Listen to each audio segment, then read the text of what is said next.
CIF de nous avoir permis de tenir cette mission, en remerciant le professeur Kalfa, le chef de service du service de chirurgie pédiatrique de l'urologie et viscérale de Montpellier, donc il nous a fait l'honneur et le plaisir de venir nous aider à participer. Donc c'était vraiment pour renforcer les capacités locales, donc notamment pour nous, l'équipe de Pikine, mais on en a profité pour également inviter nos collègues qui sont étudiants en diplôme universitaire d'urologie pédiatrique et les enseignants du DU aussi étaient là. Donc il s'agissait de professeur Nour et professeur Ndoye et docteur Doudou.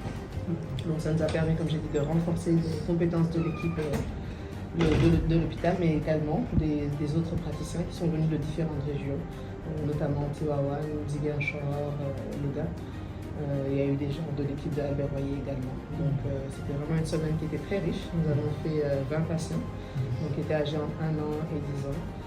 Comme nous l'avons dit, il s'agissait d'hypospadias. Il y avait un cas d'épispadias. C'est la malformation congénitale la plus fréquente de la verge du garçon. C'est la deuxième de tous les organes génitaux chez le petit garçon. Et c'est particulièrement complexe comme intervention, parce que c'est une intervention qui est très délicate, qui nécessite du matériel spécifique. Donc il a pu en amener, il a pu amener des fils de très petite taille, des instruments micro.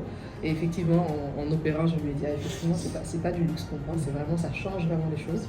Donc bien sûr l'expertise, mais en dehors de ça, le matériel aussi. Donc on a vraiment, je vois quand même la différence avec ce qu'on avait eu à faire, donc ça, je suis vraiment très contente par rapport à ça. En dehors de ça, il m'a montré de nombreuses techniques. On a eu des cas très difficiles. À chaque fois, on pensait que c'était quelque chose de moyen, on se retrouvait devant des cas très difficiles.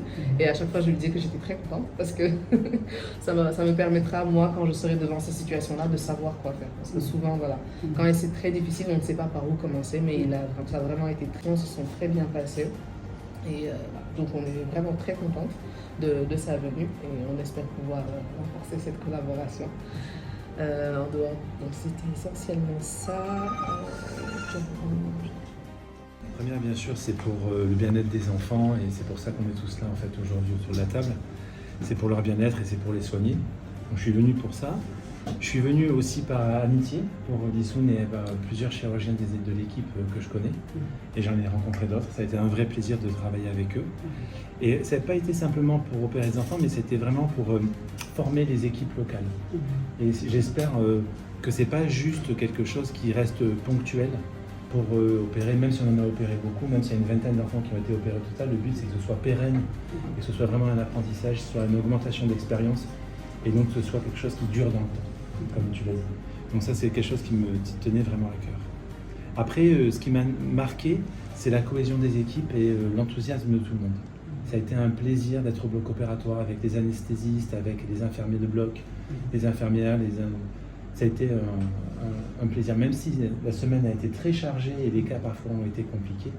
Moi, j'en tire beaucoup de satisfaction personnelle et d'équipe et beaucoup de plaisir d'avoir rencontré tout le monde. Et je voulais vous remercier à nouveau pour votre accueil exceptionnel.